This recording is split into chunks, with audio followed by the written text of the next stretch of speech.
नमस्कार दोस्तों, मध्यकालीन भारत के इतिहास की यह दूसरी वीडियो है जिसमें मैं आपको तुर्की मुसलमानों का आक्रमण समझाऊंगा भारत के ऊपर। तो देखिए, भारत में जो मुसलमानों का आक्रमण हुआ वह दो चरणों में हुआ।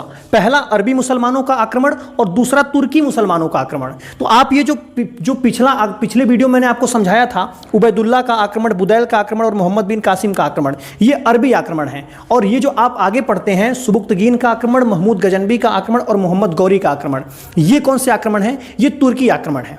तो आप इसको बिल्कुल बाइफरकेट करके बिल्कुल अच्छे से समझ लीजिए कि अरबी मुसलमानों का आक्रमण बिल्कुल अलग था और तुर्की मुसलमानों का आक्रमण बिल्कुल अलग था। ये जो अरबी मुसलमान 712 ईस्वी में मोहम्मद बिन कासिम ने आक्रमण करके सिंध और मुल्तान पर कब्जा कर लिया और इसके लगभग 300 साल बाद, यानी आप देखेंगे 1000 ईस्वी के आसपास तुर्की मुसलमानों का आक्रमण शुरू होता है। तो आइए समझते हैं कि तुर्कों ने भारत पर आक्रमण कैसे किया और क्यों किया।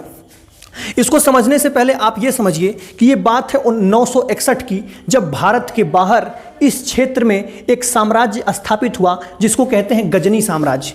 गजनी साम्राज्य का संस्थापक था अल्पतगीन और राजधानी इसकी थी गजनी। संस्थापक कौन हो गया? अल्पतगीन संस्थापक हो गया। 961 ईस्वी में यहां पर एक साम्राज्य स्थापित हुआ जिसको हम कहते हैं गजनी साम्राज्य। और इस गजनी साम्राज्य पर एक नया वंश जिसको गजनवी वंश या इसी वंश को हम यामिनी वंश कहते हैं, इसका संस्थापक हुआ अल्पतगीन। अल्पतगीन का एक गुलाम था जिसका नाम था सुबुक्तगीन। सुबुक्तगीन बहुत टैलेंटेड आदमी था। जब इसका टैलेंट देखा किसने? ये अल्पतगीन ने।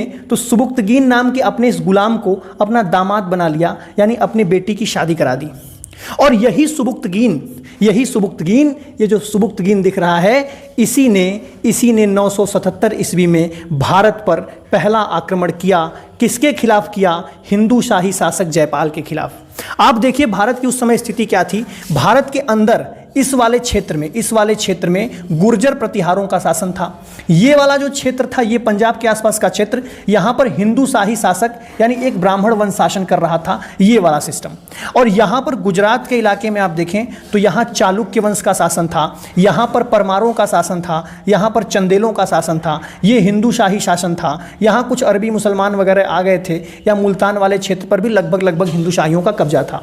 तो ये जो हिंदू शाही थे यहाँ पर, ये गजनी से निकल करके सुबुक्तगीन ने हिंदू शाही शासक जयपाल पर आक्रमण किया और जयपाल को क्या किया? पराजित कर दिया। उस समय इसी हिंदू शाही साम्राज्य में कौन शासन कर रहा था? जयपाल शासन कर रहा था। तो जयपाल को इसने पराजित किया। तो आपसे पहला क्वेश्चन पूछेगा कि भारत पर पहला तुर्की आक्रमण कौन सा? पूछेगा पहला मुस्लिम आक्रमण कौन सा है? तो आप कहेंगे पहला मुस्लिम आक्रमण तो उबैदुल्ला का है 711 में।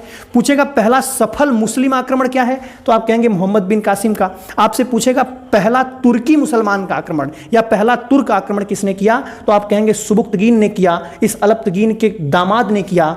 और इस अपने दामाद को उसने अमीर उल उमरा की उपाधि दी हुई थी इस अल्पतगीन ने। तो ये जो सुबुक्तगीन से जो 2-3 क्वेश्चन पूछता है, आपको मैंने समझा दिया कि सुबुक्तगीन ने जयपाल पर आक्रमण किया। ये जयपाल उस समय हिंदू शाही साम्राज्य का शासक था। ठीक, अब देखिए, ये तो एक ही आक्रमण किया, लेकिन इसी सुबुक्तगीन का एक लड़का था जिसका नाम था महमूद गजनबी। ये महमूद गजनबी दूसरे नंबर पर मैंने लिखा है। यही महमूद गजनबी 998 ईस्वी में यहाँ पर शासक बनता है। कहाँ पर? गजनी में। गजनी का शासक कौन बनता है? महमूद गजनबी बनता है। और ये वही महमूद गजनबी है जिसने भारत पर 17 बार आक्रमण किए। ये वही महमूद गजनबी है जिसने सोमनाथ का मंदिर लूटा। ये वही महमूद गजनबी है। तो आप देखिए महमूद गजनबी का सिस्टम, ये देखिए कि 998 ईस्वी में महमूद गजनबी कहाँ बैठता है? यहाँ पर गजनी की गद्दी पर बैठता है और 1030 में जाकर के इसकी मृत्यु होती है।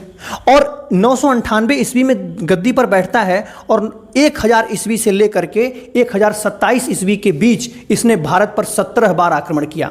उद्देश्य सिर्फ इसका इतना था कि वह खजानों को लूटना चाहता था, क्योंकि उसके पास उस समय बहुत अधिक पैसा नहीं था जिससे वो साम्राज्य चलाए। वह बहुत अमीर होना चाहता था, इसीलिए वह भारत को लूटने का प्लान बनाया।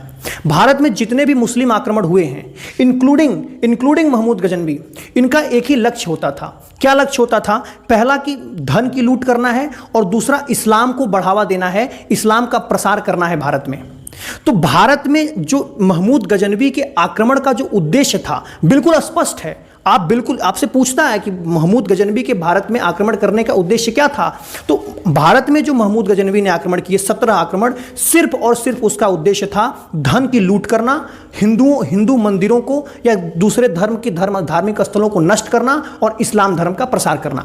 वह अपना साम्राज्य नहीं बढ़ाना चाहता था। ऐसा नहीं था कि वो अपना साम्राज्य प्रसार करना चाहता है, यहां पर कब्जा करना चाहता है, नहीं, वो सिर्फ चाहता है कि यहां पर इस्लाम का प्रसार कर दिया जाए, यहां से धन लूट करके अपने साम्राज्य में ले जाया जाए ताकि मैं अमीर हो जाऊं। तो ये महमूद गजनवी को आप देखेंगे कि 1000 ईस्वी से लेकर के 1027 ईस्वी तक इसने भारत पर 17 आक्रमण किए और उद्देश्य सिर्फ यही था कि भारत के धन को लूटा जाए और इस्लाम का प्रसार किया जाए। ये महमूद गजनवी ही था जिसको पहली बार सुल्तान की उपाधि मिली। तो आपसे पूछेगा कि पहला मुस्लिम शासक कौन था जिसको सुल्तान की उपाधि मिली, तो आप कहेंगे महमूद गजनवी था। और इसी को ही हम बुत शिकन भी कहते हैं और इसी को हम मूर्ति भंजक भी कहते हैं, क्योंकि ये जहां पर भी जाता था वहां हिंदू मंदिरों को लूट लेता था और जितनी भी मूर्तियां उसको दिखाई देती थीं सबको तोड़ देता था। इसीलिए इसको बुत शिकन कहा गया। बुत का मतलब होता है मूर्ति और शिकन का मतलब होता है तोड़ने वाला, भंजन करने वाला, इसीलिए इसको बुत शिकन कहा गया या मूर्ति भंजक कहा गया। महमूद गजनवी ने भारत पर जो 17 आक्रमण किए उसमें से कुछ महत्वपूर्ण आक्रमणों को मैंने अब यहां पर लिखा हुआ है। लगभग 7 आक्रमण हैं जो बहुत महत्वपूर्ण हैं और इन्हीं से ज़्यादातर एग्जाम्स में क्वेश्चन बनता है।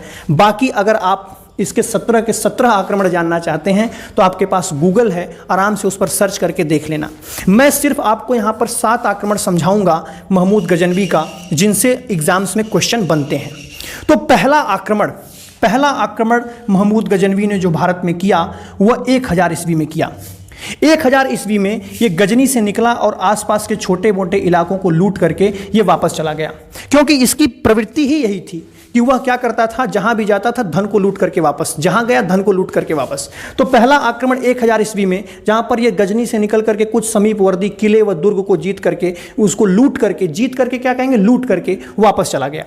फिर उसके बाद 1001 ईस्वी में इसने भी हिंदू शाही शासक जयपाल को पराजित किया। इसका जो पिता था सुबुक्तगीन, इसने भी हिंदू शाही शासक जयपाल को पराजित किया था। और ये जो महमूद गजनवी है इसने भी हिंदू शाही शासक जयपाल को पराजित किया। और जयपाल जब इन दोनों पराजयों को देखा तो वह झेल नहीं पाया, उसको बहुत बेइज्जती महसूस हुई और इस जयपाल ने आत्महत्या कर ली और अपने बेटे आनंदपाल को गद्दी पर बिठा दिया। अपने बेटे आनंदपाल को राज्य को सौंप करके ये जो जयपाल था हिंदू शाही शासक, उसने क्या किया, उसने आत्महत्या कर ली। तो आपसे पूछे कि जयपाल ने आत्महत्या किसके आक्रमण के बाद की, तो आप कहेंगे कि महमूद गजनवी के आक्रमण के बाद 1001 ईस्वी में। उसके बाद जो तीसरा महत्वपूर्ण आक्रमण है वह है 1006। ये क्रम से मैं आक्रमण नहीं बता रहा हूँ, 7 आक्रमण बताऊंगा, क्रम इनका अलग है। आप गूगल पे जाकर के आराम से सर्च कर लेना कि कौन सा पहला, कौन सा दूसरा, कौन सा तीसरा, कौन सा चौथा, पांचवा, छठवां, कौन सा, 17 के 17 आक्रमण आपको मिल जाएंगे। यहाँ पर मैं सिर्फ महत्वपूर्ण आक्रमणों को समझाऊंगा जिनसे एग्जाम में क्वेश्चन आते हैं। जो तीसरा सबसे महत्वपूर्ण आक्रमण मुझे लगता है वो है आनंदपाल को हराया और मुल्तान पर कब्जा कर लिया 1006 ईस्वी में। 1006 ईस्वी में इसने आनंदपाल को भी हरा दिया, यानी जयपाल के बेटे को भी हरा दिया और हिंदू शाही शासन को पूरी तरह से ध्वस्त कर दिया। और यह क्या किया, मुल्तान के क्षेत्र में भी बढ़ा। मुल्तान के क्षेत्र में बढ़ा तो मुल्तान के शासक ने कुछ पैसे रुपए दे करके, अब कुछ बहुमूल्य भेंट करके अपनी जान बचा ली। लेकिन 1008 में जब महमूद गजनवी वापस आया तो इसने पुनः मुल्तान को अपने राज्य में मिला लिया और यहाँ से बढ़ करके इस मुल्तान के क्षेत्र पर भी कब्जा कर लिया। तो 1008 ईस्वी में आपसे क्वेश्चन पूछेगा कि मुल्तान राज्य को कब जीता, तो आप कहेंगे 1008 ईस्वी में। उसके बाद पहला ऐसा आदमी जो आगे बढ़ करके आया और आगे बढ़ करके इन गुर्जर प्रतिहारों के इलाके में, यानी इन राजपूतों के इलाके में प्रवेश किया और आक्रमण किया मथुरा और कन्नौज पर। मथुरा और कन्नौज पर आक्रमण किया। उस समय गुर्जर प्रतिहार शासक राज्यपाल शासन कर रहा था। शासक का नाम था राज्यपाल, आज का राज्यपाल मत समझना, राज्यपाल नाम का शासक शासन कर रहा था। और उस समय मथुरा और कन्नौज पर आक्रमण किया गया महमूद गजनवी के द्वारा और 1000 मंदिरों को तोड़ दिया गया। 1000 मंदिर, 1000 मंदिरों को बर्बाद कर दिया पूरी तरह से महमूद गजनवी ने। उसके बाद आप देखेंगे कि जो सबसे महत्वपूर्ण आक्रमण, आपसे पूछेगा, ये क्वेश्चन पूछ सकता है कि मथुरा और कन्नौज पर आक्रमण कब हुआ, तो आप कहेंगे 1018 में। उस समय कौन शासन कर रहा था, तो गुर्जर प्रतिहार शासन कर रहे थे, और गुर्जर प्रतिहारों में राज्यपाल नाम का शासक शासन कर रहा था। उसके बाद अगर आप देखें कि जो सबसे महत्वपूर्ण आक्रमण इसका हुआ 1025 या 1026 ईस्वी में, जिसमें गुजरात पर इसने सोमनाथ मंदिर को लूट लिया। सोमनाथ मंदिर ऐसा मंदिर था भारत का जिसको आप देखें कि सोमनाथ मंदिर के पास अकूत संपदा थी। जब महमूद गजनवी को ये बात पता चली कि गुजरात के सोमनाथ मंदिर में अकूत संपदा है, तो इसने 1025 या 1026 ईस्वी में सोमनाथ पर गुजरात में आक्रमण किया, और उस समय वहाँ पर चालुक्य वंश के शासक भीम प्रथम का शासन था। इसने भीम प्रथम को हराया और 50,000 लोगों से अधिक लोगों को मौत के घाट उतार दिया गया, और 50,000 से अधिक लोगों को इस महमूद गजनवी ने मौत के घाट उतारा और सोमनाथ के मंदिर को लूट करके अपने देश लेकर के चला गया, यानी गजनी लेकर के चला गया। जब ये 1026 ईस्वी में यहाँ से लूट करके ले जा रहा था खजाने को ना, तो इसको ये जो बीच इस वाले इलाके में सिंध प्रदेशों में इसको जाट मिल गए, जाट बिरादरी।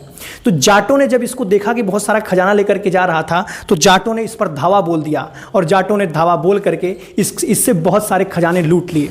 और जाटों ने जब इससे बहुत सारे खजाने लूट लिए, तो यह तिलमिलाया हुआ 1027 में वापस आया और जाटों के विरुद्ध अभियान कर दिया। यही इसका आखिरी अभियान था। जाटों को इसने हराया, लेकिन 1027 के बाद यह भारत में कोई अभियान नहीं किया। यानी हम कहेंगे, आपसे क्वेश्चन ये पूछे कि महमूद गजनवी का भारत में अंतिम आक्रमण कौन सा था, तो आप कहेंगे 1027 में जाटों के विरुद्ध। और उसके बाद आप देखेंगे कि 1027 में आक्रमण करके वापस जाता है, और इतना खजाना इसके पास 17 आक्रमण करने के बाद इतना खजाना यह लूट चुका होता है महमूद गजनवी कि एक कमरे पूरा, मतलब अपने जो महल था उसमें उस खजाने को भर करके उन्हीं खजानों को ही निहारता रहता है, उस खजाने को ही देखता रहता है, हमेशा उस खजाने को निहारता रहता है कि मेरे पास इतना खजाना आ गया।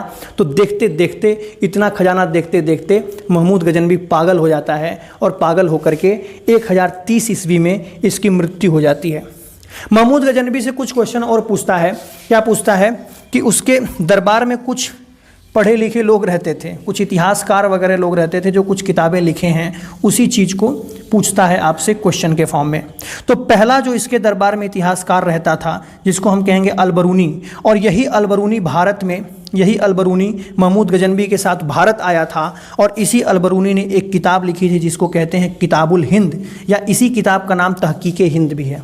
तो किताबुल हिंद पूछे या तहकीके हिंद नाम की किताब पूछे, आप बताएंगे अलबरूनी ने रचना की है। और अलबरूनी किसके दरबार में रहता था, तो महमूद गजनवी के दरबार में रहता था। इसी के दरबार में फिरदौसी रहता था। इसी फिरदौसी को पूर्व का होमर कहा जाता है, और इस फिरदौसी ने एक रचना की है जिसको शाहनामा कहते हैं। ये बहुत इंपॉर्टेंट क्वेश्चंस हैं, पूछते हैं आपसे, इसीलिए मैं बहुत अच्छे से इसको पॉइंट वाइज बना करके आपको पढ़ा रहा हूँ। अलबरूनी ने किताबुल हिंद लिखा, या इसी को तहकीके हिंद भी कहते हैं। जैसे मेरा एक नाम हेमंत है, दूसरा नाम अंकित है, मैं आदमी एक ही हूँ, उसी तरह से किताब एक ही है, किताबुल हिंद भी कहते हैं उसी को, तहकीके हिंद भी उसी को कहते हैं। उस समय भारत में क्या राजनीतिक स्थिति थी, इस किताब से पता चलता है। तो अलबरूनी बहुत इंपॉर्टेंट है। फिरदौसी को पूर्व का होमर कहते हैं, और इसने शाहनामा की रचना की थी। उसी के दरबार में एक उतबी रहता था। इस उतबी ने किताबुल यामिनी लिखी, यानी यामिनी वंश का, गजनवी वंश का इतिहास लिखा। उसके बाद एक और रहता था इसके दरबार में, पढ़ा लिखा आदमी, इतिहासकार कह लीजिए, उसका नाम था फर्रुखी।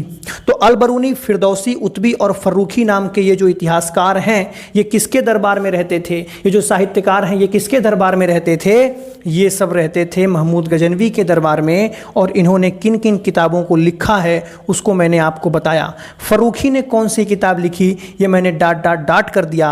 आप इसको गूगल पे सर्च करिए और कमेंट बॉक्स में कमेंट करके बताइए कि फर्रुखी ने कौन सी किताब लिखी, क्योंकि सब काम मैं थोड़ी करूँगा, कुछ काम आपके लिए छोड़ दूंगा। मेरे पास नोट्स में लिखा हुआ है, लेकिन मैं नहीं लिखा जानबूझ करके, कि आप सर्च करें और सर्च करके अपनी किताब, अगर कहीं नोट कर रहे हो कॉपी में तो उसको नोट कर लें, ठीक है। तो इस तरह से आप देखें कि ये जो महमूद गजनवी ने भारत पर 17 आक्रमण किए वो किस किस तरह से किए, और सिर्फ एक ही उद्देश्य था, धन को लूट लेना, मूर्तियों को तोड़ देना, मंदिरों को तोड़ देना और भारत में इस्लाम का प्रसार करना और खजाने को लूट लेना। तो महमूद गजनवी 17 आक्रमण भारत पर करने के बाद प्रभाव क्या पड़ा? आप ये देखिए कि ये जो हिंदू शाही शासक था, जिसको एक तरह से कहा जा सकता है कि ये भारत के रक्षक थे, क्योंकि ये भी बहुत मजबूत शासन था। जयपाल वगैरह हार तो गए थे, लेकिन बहुत अधिक शक्तिशाली शासक थे। तभी तो देखिए कितना स्वाभिमान है कि हारने के बाद इतनी बेइज्जती हुई, जयपाल ने आत्महत्या कर ली थी। तो हिंदू शाही शासन को बर्बाद करके इन्होंने द्वार खोल दिया भारत पर आक्रमण का और तुर्की आक्रमणों का। यानी सबका मन बढ़ गया कि जब महमूद गजनवी कर सकता है तो मैं भी कर सकता हूं। तो सभी लोग ये सोचने लगे कि भारत पर आक्रमण करना अब कठिन नहीं है। पहले राजपूतों का डर था, लेकिन महमूद गजनवी के आक्रमण ने पूरी तरह से ये सिद्ध कर दिया कि भारत के अंदर अब शक्तियां कमज़ोर हो गई हैं। इसीलिए भारत पर आक्रमण किया जा सकता है। ये जब सबको पता चल गया तो आगे एक आदमी आक्रमण करता है जिसको हम कहते हैं मोहम्मद गौरी। मोहम्मद गौरी का आक्रमण समझने से पहले आप इस बात को ये समझिए कि ये जो मोहम्मद गौरी आक्रमण किया, ये पहला आक्रमण 1175 में स्टार्ट करता है।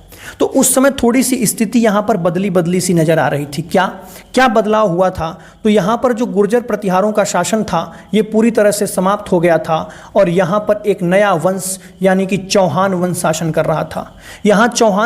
रहा था। और यहाँ पर कन्नौज के क्षेत्रों में, पूरब के क्षेत्रों में यहाँ पर आ गए थे गढ़वाल वंश का शासन हो गया था। यहाँ पर चौहान वंश का शासन हो चुका था, यहाँ पर गढ़वाल वंश का शासन हो चुका था। अब देखिए मोहम्मद गौरी आक्रमण करता है तो कैसे करता है। मोहम्मद गौरी का दूसरा नाम भी पूछता है कभी कभी। तो आप देखिए कि मोइजुद्दीन मोहम्मद बिन साम इसका पूरा नाम था।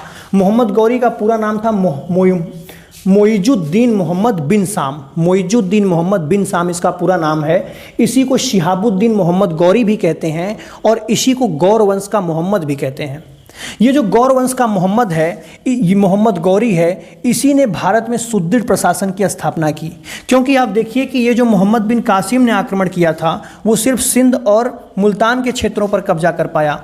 महमूद गजनवी ने कहीं कब्जा किया ही नहीं, सिर्फ धन लूट करके वापस चला गया। लेकिन ये जो मोहम्मद गौरी था, इसने भारत में एक सुदृढ़ प्रशासन की नींव रख दी। यानी कि एक भारत में प्रशासन स्थापित किया, मुस्लिमों का साम्राज्य भारत में स्थापित किया, तो वो मोहम्मद गौरी ने स्थापित किया। कैसे स्थापित किया आप देखिए। ये जो मोहम्मद गौरी है ना, ये मोहम्मद गौरी ये गौर का शासक बना 1073 में। 1073 नहीं, 1173, मैंने गलती से लिख दिया 1173। ये जो गजनी साम्राज्य था बहुत बड़ा था गजनी साम्राज्य। इसी के अंदर एक छोटा सा प्रदेश था गजनी साम्राज्य के अंदर ही, जिसको हम गौर प्रदेश कहते हैं। और इस गौर प्रदेश का शासक कौन बना? 1073 में मोहम्मद गौरी बना। मोहम्मद गौरी जब इसका शासक बना तो 1073 से आगे बढ़ करके 1075 से लेकर के 1205 ईस्वी तक इसने भारत पर कई आक्रमण किए, जिसमें 2-3 आक्रमण तो बहुत महत्वपूर्ण है और लगभग एग्जाम से पूछ ही लिया जाता है। तराइन का प्रथम युद्ध, तराइन का द्वितीय युद्ध, चंदावर का युद्ध और खोखर जाति के विरुद्ध अभियान, ये सब पूछ लेता है। तो ये जो गौरी है, इस गौरी ने क्या किया, 1175 से लेकर के 1205, 1000 गलती से निकल गया है मेरे मुंह से, 1173 में शासक बना। कहाँ का शासक बना? गौर प्रदेश का शासक बना। और 1175 से लेकर के 1205 ईस्वी तक इसने भारत पर अनेक आक्रमण किए, जिसको मैंने यहाँ सीरीज से लिख दिया है। पहला आक्रमण इसने किया 1175 में, जहाँ पर इसने मुल्तान को जीता। यानी कि मुल्तान पर तो मुसलमानों का ही शासन था उस समय, और मुल्तान को इसने जीत लिया, यानी मुल्तान पर इसने कब्जा कर लिया। 1175 में पहला आक्रमण मुल्तान पर, और मुल्तान को जीत लिया। और आगे जब मन बढ़ा तो 1178 में, यानी मुल्तान विजय के 3 साल बाद, इसने गुजरात पर आक्रमण कर दिया। लेकिन गुजरात पर अब भीम प्रथम नहीं था, गुजरात पर अब चालुक्य वंश का भीम द्वितीय शासन कर रहा था। भीम द्वितीय ने बुरी तरह से इसको पटक के मारा, यानी भीम द्वितीय ने इसको बुरी तरह से पराजित कर दिया। ये मोहम्मद गौरी की पहली पराजय थी। ये पहली पराजय थी और आपके लिए बहुत इंपॉर्टेंट क्वेश्चन है। पूछेगा कि मोहम्मद गौरी को भारत में किसने हराया, तो आप कहेंगे चालुक्य वंश। ये गुजरात में चालुक्य वंश था। इस गुजरात के चालुक्य वंश के शासक जिसका नाम था भीम द्वितीय ने जो मोहम्मद गौरी था, मोहम्मद गौरी को पराजित किया 1178 में।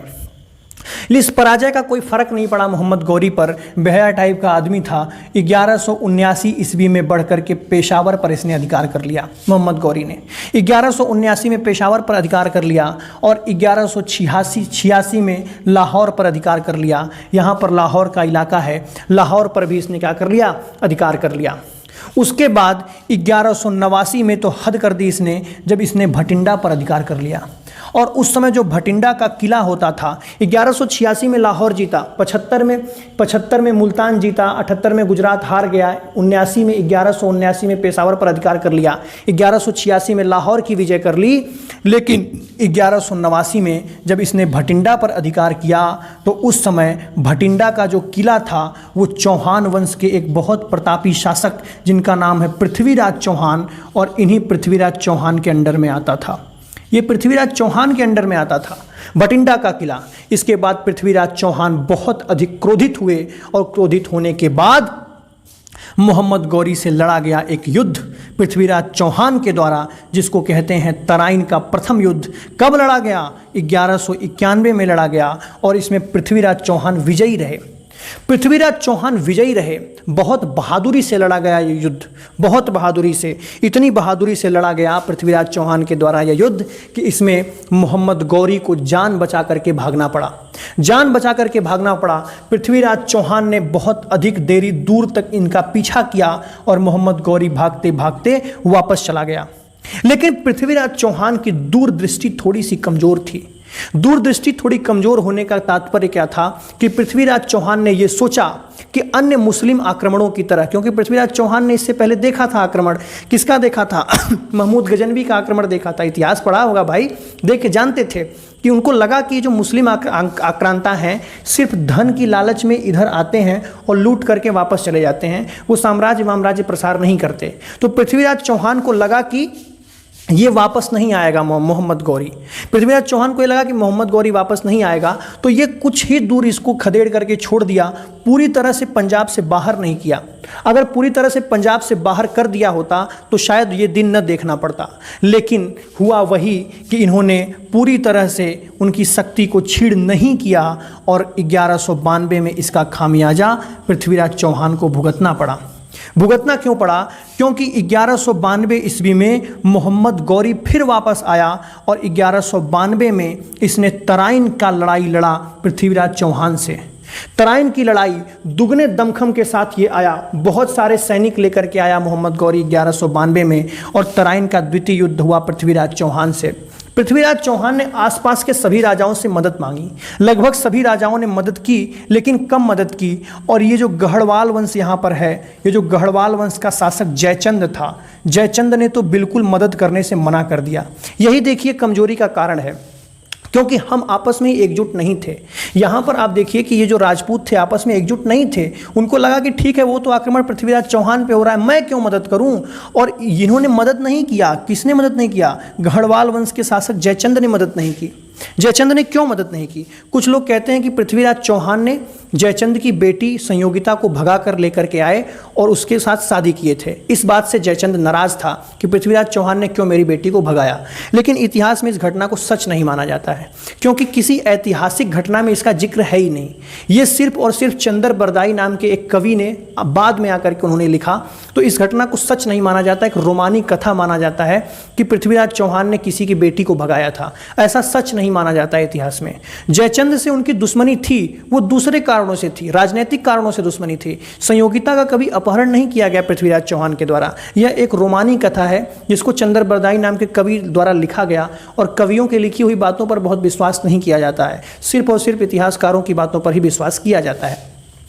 तो जयचंद ने कुल मिलाकर के मोटी मोटा सार इतना है कि गढ़वाल वंश के शासक जयचंद ने पृथ्वीराज चौहान का साथ नहीं दिया और इस बार लड़ाई में मोहम्मद गौरी विजयी हो गया। यानी कि तराइन का दूसरा युद्ध जो 1192 में पृथ्वीराज चौहान और मोहम्मद गौरी के बीच लड़ा गया, उस युद्ध में पृथ्वीराज चौहान की पराजय हुई और मोहम्मद गौरी जीत गया। और मोहम्मद गौरी जीतने के बाद दिल्ली पर कब्जा कर लिया और दिल्ली पर स्थापित कर दिया एक साम्राज्य, अपना साम्राज्य स्थापित कर दिया और राजधानी बना ली दिल्ली को राजधानी बना ली। और आगे चल कर के आप देखेंगे कि कई इतिहासकार ये भी मानते हैं कि पृथ्वीराज चौहान और गौरी ने एक साझा शासन किया था अजमेर में। कैसे? क्योंकि बाद में चल कर के अजमेर से कुछ ऐसे सिक्के मिले जिस पर एक तरफ पृथ्वीराज चौहान का नाम लिखा हुआ है, एक तरफ मोहम्मद गौरी का नाम लिखा हुआ है। इससे ये पता चलता है कि किसी साम्राज्य में अगर एक सिक्का चल रहा है जिस पर एक तरफ एक शासक का नाम, दूसरी तरफ दूसरे शासक का नाम लिखा है, तो कुल मिलाकर के उनकी एक साझा सरकार रही होगी, तभी ऐसा हुआ होगा। क्योंकि कोई भी शासक अगर पूरी तरह से स्वतंत्र है तो दूसरे शासक का नाम क्यों सिक्के पर लिखवाएगा।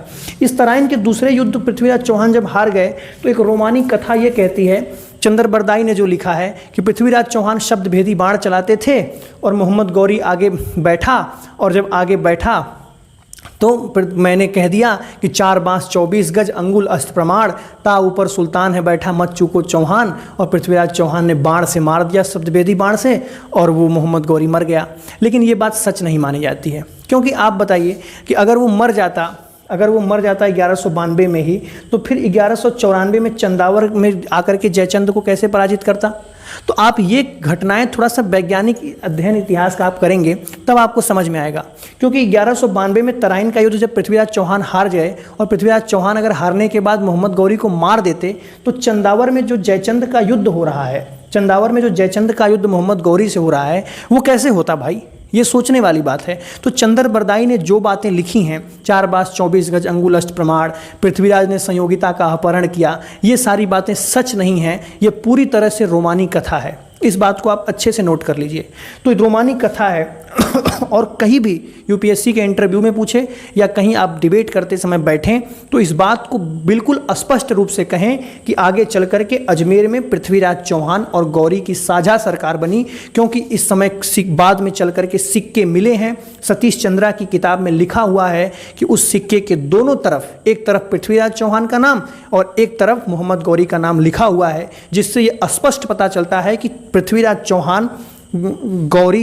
चौहान को हराने के बाद उनके साथ साझा शासन किया, यानी कि दोनों ने मिलकर के अजमेर पर शासन किया था। इस बात को आप अच्छे से समझ लीजिए। अब देखिए 1192, इसको बहुत अच्छे से याद करना है। 1191 के तराइन का प्रथम युद्ध जिसमें पृथ्वीराज चौहान विजयी हैं, और 1192 में तराइन का द्वितीय युद्ध जिसमें कौन विजयी है? मोहम्मद गौरी विजयी है। उसके बाद 2 सालों के पश्चात ये जो भाई साहब जयचंद थे जिन्होंने पृथ्वीराज चौहान का साथ नहीं दिया था, इनके ऊपर आक्रमण किया जाता है और चंदावर में एक लड़ाई होती है जिसको कहते हैं 1194 का चंदावर का युद्ध, और जयचंद को बुरी तरह से पराजित कर देता है मोहम्मद गौरी। ये देखिए साथ न देने का नतीजा। अगर इस जयचंद ने इस गढ़वाल वंश के शासक जयचंद ने पृथ्वीराज चौहान का साथ दिया होता तो शायद दिल्ली पर कब्जा न हो पाता मोहम्मद गौरी का। लेकिन इस जयचंद ने साथ नहीं दिया और अंत में इसकी सजा जयचंद को मिली, उसी मोहम्मद गौरी के द्वारा मिली। 1194 में चंदावर का युद्ध हुआ, जयचंद पराजित हुआ, भारत में जयचंद पराजित हुआ। इस तरह से आप देखेंगे कि जयचंद के पराजित होने के बाद ये जो अजमेर का क्षेत्र है, ये जो दिल्ली का क्षेत्र है और ये पूरब का क्षेत्र यानी बनारस तक के इलाके पर किसका कब्जा हो गया? मोहम्मद गौरी का कब्जा हो गया। ये देखिए पूरा साम्राज्य भारत का, ये जो साम्राज्य है इसमें बहुत गोंजी गाजा हो गया, दिख नहीं रहा होगा कि दिख रहा है। आप देखेंगे यहाँ से लेकर के राजस्थान में भी पूर्वी राजस्थान, एक तरह से आप कहिए पूर्वी राजस्थान से लेकर के बनारस तक का इलाका, ये राजस्थान से लेकर के बनारस तक के इलाके पर किसका कब्जा हो गया? बीच में दिल्ली विल्ली सब है, इलाका पर कब्जा किसका हो गया? मोहम्मद गौरी का कब्जा हो गया। 1205 में मोहम्मद गौरी ने अंतिम अभियान अपना किया। अंतिम अभियान है ये किसका? मोहम्मद गौरी का। मोहम्मद गौरी 1205 में अंतिम अभियान किया, खोखर जातियों के खिलाफ अभियान किया और यही इसका अंतिम अभियान था भारत में। तो आपसे 3-4 चीज़ें मोहम्मद गौरी से, तो 3-4 युद्ध एकदम अच्छे से याद करना है। 1178 का गुजरात का पराजय याद करना है जिसमें भीम द्वितीय ने बहुत अच्छे से पराजित किया था किसको? मोहम्मद गौरी को। तराइन का प्रथम युद्ध याद रखना 1191 में हुआ था, पृथ्वीराज चौहान ने पराजित किया था। चौहान वंश के पृथ्वीराज चौहान ने पराजित किया था मोहम्मद गौरी को। 1192 का तराइन का द्वितीय युद्ध याद रखना है, जिसमें मोहम्मद गौरी ने पृथ्वीराज चौहान को पराजित किया था। और 1194 का चंदावर का युद्ध याद रखना है, जिसमें मोहम्मद गौरी ने गढ़वाल शासक जयचंद को पराजित किया। तो जयचंद पराजित हुआ और ये अंतिम अभियान पूछता है कि मोहम्मद गौरी का भारत में अंतिम अभियान कौन सा था, तो आप कहेंगे 1205 का अभियान। और 1205 में खोखर जाति के खिलाफ, ये भी क्वेश्चन आता है कि किस जाति के खिलाफ अभियान हुआ था, तो आप कहेंगे खोखर जाति के खिलाफ मोहम्मद गौरी युद्ध लड़ता है और खोखर जातियों को पराजित करता है। लेकिन 1206 में ही जब ये वापस जा रहा था सिंध के क्षेत्रों में, इधर पीछे की तरफ वापस जा रहा था, तो कुछ लोकल जातियों ने मिल करके मोहम्मद गौरी की हत्या कर दी और वहीं पर मोहम्मद गौरी मारा गया। तो मोहम्मद गौरी की मृत्यु कैसे हुई? कुछ यहाँ पर सिंध के क्षेत्रों में घूमने वाली लोकल जातियों ने इसको मार डाला। और महमूद गजनवी की मृत्यु कैसे हुई? तो 1030 में ये पागल होकर के मरा था, खजाने को देख देख करके। ज़्यादा खजाना लूटना भी ठीक नहीं है भाई, ज़्यादा खजाना हो जाएगा देख देख के पागल हो जाओगे। ठीक, तो आप देखेंगे कि 1205 में मोहम्मद गौरी ने अंतिम आक्रमण किया और 1206 में मोहम्मद गौरी की जब मृत्यु हो गई तो मोहम्मद गौरी का एक गुलाम जिसका नाम था कुतुबुद्दीन ऐबक, उसने दिल्ली पर कब्जा कर लिया और उसने दिल्ली पर स्थापित किया ममलूक वंश या गुलाम वंश। तो यहाँ से एक नया शासन शुरू हो जाता है भारत में मुसलमानों का। और कुतुबुद्दीन ऐबक 1206 से जो शासन शुरू होता है, उसके बाद आप देखेंगे कि 1206 से लगा करके 1857 तक दिल्ली की गद्दी पर कोई बैठता है तो सिर्फ और सिर्फ मुसलमान बैठते हैं, सिर्फ एक बार बीच में हेमू को छोड़ करके। यानी कि 1206 में मोहम्मद गौरी ने जो साम्राज्य स्थापित किया, मुस्लिम साम्राज्य, अब यहाँ पर सिर्फ और सिर्फ भारत में मुसलमानों का ही शासन हो जाता है दिल्ली की गद्दी पर। और दिल्ली की गद्दी पर एक बार मुसलमान बैठते हैं तो आप देखेंगे कि 1206 में गुलाम वंश के बाद खिलजी वंश, उसके बाद तुगलक वंश, उसके बाद सैयद वंश, फिर लोदी वंश, तुगलक वंश, हाँ फिर सैयद वंश, फिर लोदी वंश। ठीक है, तो पहले गुलाम वंश, फिर खिलजी वंश, फिर तुगलक वंश, फिर सैयद वंश, फिर लोदी वंश। इस तरह से 5 वंशों ने शासन किया। लोदी के बाद फिर मुग़ल आ जाएंगे, मुग़लों के बाद सूर वंश आ जाएगा, सूर वंश के बाद फिर मुग़ल आ जाएंगे और मुग़लों के बाद फिर अंग्रेज आ जाएंगे। तो 1206 के बाद दिल्ली की गद्दी पर सिर्फ मुसलमान बैठते हैं जब तक अंग्रेज ना आ जाएँ। अंग्रेज आकर के अंग्रेज कब्जा कर लेते हैं, फिर 1947 में भारत आज़ाद हो जाता है। पूरा इतिहास पढ़ाऊँगा, बिल्कुल आप टेंशन मत लीजिए। ये जो मोहम्मद गौरी है, इससे 2-3 क्वेश्चन और पूछता है कि इसने जो साम्राज्य दिल्ली पर स्थापित किया था उसकी भाषा कौन सी थी? तो उसकी राजभाषा फारसी थी और एक सिक्का चलाया गया था। उस सिक्के पर एक तरफ इस्लाम का कलमा गुदा होता था और दूसरी तरफ माँ लक्ष्मी की फ़ोटो थी। तो इससे भी पता चलता है कि कुछ हिंदू राजाओं के साथ मिल करके ये शासन चला रहा होगा, क्योंकि माँ लक्ष्मी की फ़ोटो तभी तो लगाएगा ना जब किसी हिंदू राजा के साथ मिल करके शासन चलाएगा। और एक क्वेश्चन कि जो ख्वाजा मोइनुद्दीन चिश्ती हैं, जिन्होंने चिश्ती संप्रदाय की स्थापना की थी, ये किसके साथ भारत आए थे? तो ये मोहम्मद गौरी के साथ ही भारत में आए थे, जिनकी दरगाह है अजमेर में। अजमेर में इनकी दरगाह है ना, मोइनुद्दीन चिश्ती की। ख्वाजा जी वाला गाना चलता है। तो मोइनुद्दीन चिश्ती, जिन्होंने चिश्ती संप्रदाय की स्थापना की, ये किसके साथ भारत आए थे? मोहम्मद गौरी के साथ भारत आए थे। तो आप इस तरह से देखेंगे, क्या देखेंगे कि मुस्लिम आक्रमण 2 बिरादरी ने किया, मतलब थे तो मुसलमान ही, लेकिन अरबी और तुर्की आक्रमण में सुबुक्तगीन, महमूद गजनवी और मोहम्मद गौरी, और अरबी आक्रमण में उबैदुल्ला, बुदैल और मोहम्मद बिन कासिम। मैंने आपको ये पूरी तरह से समझा दिया। और 1206 तक की कहानी, यानी कि आज मैं आपको 200 सालों की कहानी समझाया हूँ। 200 सालों की कहानी मैंने आपको कितने मिनट में समझाई? 36 मिनट में। 36 मिनट में आपको मैंने 200 सालों की कहानी समझाई। यानी 977 या 1000 ईस्वी से आक्रमण शुरू हुआ और मोहम्मद गौरी 1206 में मर गया। और 1206 में भारत में दिल्ली की गद्दी पर गुलाम वंश की स्थापना हो चुकी है और यहाँ से एक नया काल शुरू होता है जिसको सल्तनत काल कहते हैं, जिसको मैं आने वाली वीडियो में, अगली वीडियो में एक एक वंश को उठा करके सल्तनत काल को पढ़ाऊँगा। तब तक के लिए नमस्कार, जय हिंद, जय भारत। आप पढ़ते रहिए और इसको नोट कर लीजिए। स्क्रीनशॉट लेना चाहते हैं तो ले लीजिए।